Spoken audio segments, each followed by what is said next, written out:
Hello friends, Arvind Reddy official में आप सभी का स्वागत है। तो आज से हम लोग शुरू करने वाले हैं आधुनिक भारत एंड लुसेंट बुक का आधुनिक भारत एकदम पूरा डिटेल से पढ़ेंगे। चलिए वीडियो को शुरू करते हैं। ये जो पीडीएफ है ये आपको टेलीग्राम चैनल पे मिल जाएगा, जहाँ से हम इसे डाउनलोड कर पाएंगे। चलते हैं, वीडियो को शुरू करते हैं। उत्तरकालीन मुगल सम्राट की अगर बात करें तो लगभग 200 वर्षों के शासन के बाद 18वीं सदी के पूर्वार्ध में मुगल शासन का विघटन शुरू हो गया था। तो मुगल शासन था ये 200 वर्षों तक सही चला। उसके बाद में औरंगजेब की मृत्यु के बाद इसमें अयोग्य शासक बहादुर शाह जैसे लोग जब आए तो इसका विघटन शुरू हो गया। औरंगजेब की मृत्यु 1707 ईस्वी में हुई थी। उसके बाद इसके तीनों पुत्रों में मुअज्जम, मोहम्मद आजम और कामबख्श में गृह युद्ध शुरू हो गया, यानी राजगद्दी के लिए आपस में लड़ना शुरू कर दिया इन लोगों ने। 2 वर्षों के संघर्ष के बाद में मुअज्जम जो था यह विजयी रहा। 2 वर्षों के संघर्ष के बाद 65 वर्षीय मुअज्जम, जिसका बहादुर शाह नाम बाद में पड़ा, यह विजयी हुआ। इसने अपने दोनों भाइयों मोहम्मद आजम और कामबख्श की हत्या करवा दी थी।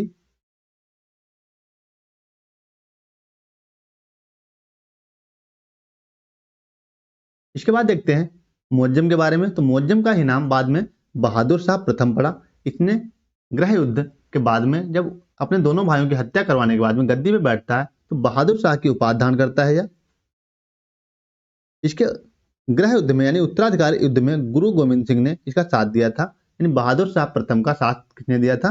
गुरु गोविंद सिंह ने दिया था। बहादुर शाह प्रथम को खाकी खान द्वारा शाह ए बेखबर की उपाधि दी गई थी। बहादुर शाह ने मराठों और राजपूतों के प्रति मैत्रीपूर्ण नीति अपनाई थी, यानी मित्रता का हाथ अपना बढ़ाया था।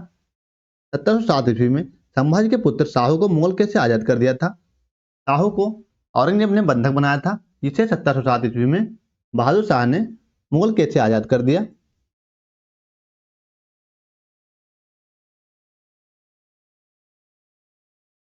इसके बाद में देखते हैं जहांदार शाह के बारे में। जहांदार का जो शासन था 1712 से लेकर 1713 ईस्वी तक रहा, यानी 1 साल तक इसने शासन किया।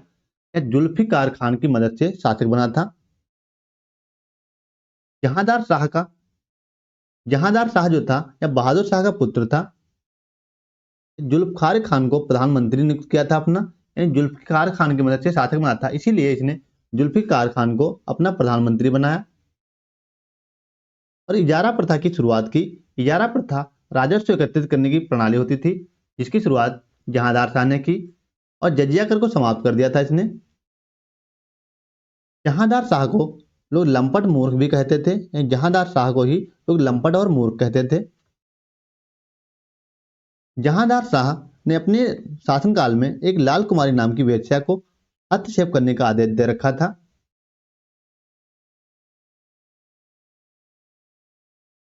इसके बाद हम लोग देखते हैं फर्रुखसियर के बारे में। फर्रुखसियर था या जहांदार शाह का भतीजा था।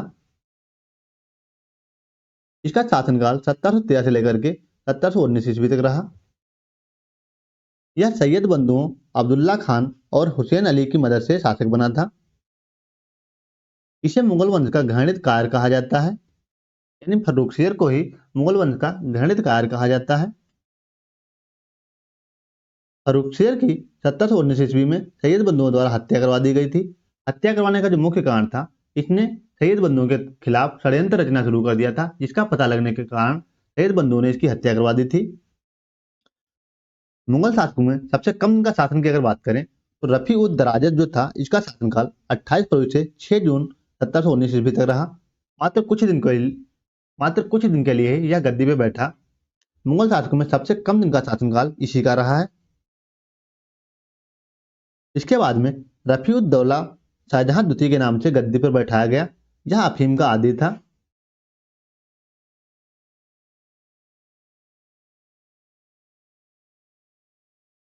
उसके बाद में मोहम्मद शाह 1719 ईस्वी में गद्दी पर बैठता है, जिसका शासनकाल 1748 ईस्वी तक रहा। यह निजाम उल मुल्क की सहायता से सैयद बंधुओं की इसने हत्या करवा दी थी।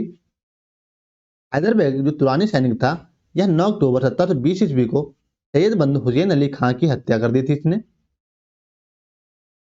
उसके बाद में 1724 ईस्वी में निजाम उल मुल्क वजीर बना, यानी प्रधानमंत्री बना मोहम्मद शाह का। 1737 ईस्वी में मराठा पेशवा बाजीराव प्रथम ने दिल्ली पर हमला कर दिया था, यानी मोहम्मद शाह के शासनकाल में ही 1737 ईस्वी में मराठा पेशवा बाजीराव प्रथम ने दिल्ली पर आक्रमण कर दिया था। ईरान के सम्राट नादिर शाह ने दिल्ली पर आक्रमण किया और करनाल के युद्ध में मुगलों को परास्त किया था। नादिर शाह को ईरान का नेपोलियन कहा जाता है। तो ईरान का नेपोलियन किसे कहा जाता है? ईरान का नेपोलियन नादिर शाह को कहा जाता है। हैदराबाद की स्थापना की अगर बात करें तो हैदराबाद की स्थापना तुरानियों ने की, जबकि अवध की स्थापना ईरानियों के द्वारा की गई थी।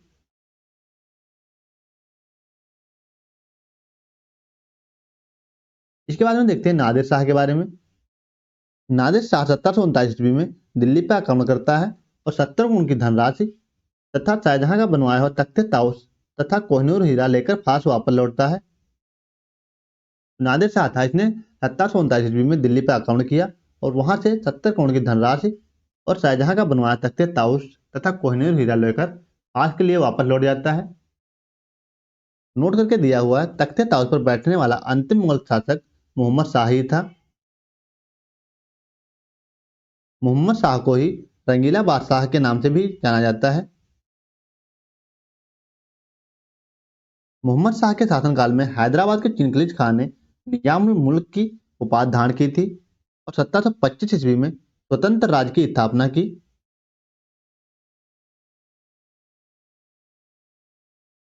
इसके बाद देखते हैं हम लोग शाह आलम द्वितीय के बारे में। शाह आलम द्वितीय था, इसका शासनकाल 1759 से लेकर के 1806 ईस्वी तक रहा। इसके शासनकाल में दो निर्णायक युद्ध हुए। इस शासनकाल में दो निर्णायक युद्ध हुए थे। पहला था पानीपत का तीसरा युद्ध 1761 ईस्वी में, दूसरा था बक्सर का युद्ध 1764 ईस्वी में। शाह आलम द्वितीय के शासनकाल में ही 1765 ईस्वी में इलाहाबाद की संधि हुई थी, जो अंग्रेज और शाह आलम द्वितीय के मध्य हुई थी। 1806 ईस्वी में शाह आलम द्वितीय की हत्या करवा दी गई थी। 1803 ईस्वी में अंग्रेजों ने दिल्ली पर अधिकार कर लिया था, यानी शाह आलम द्वितीय के समय में ही अंग्रेजों ने दिल्ली पर अधिकार कर लिया 1803 ईस्वी में।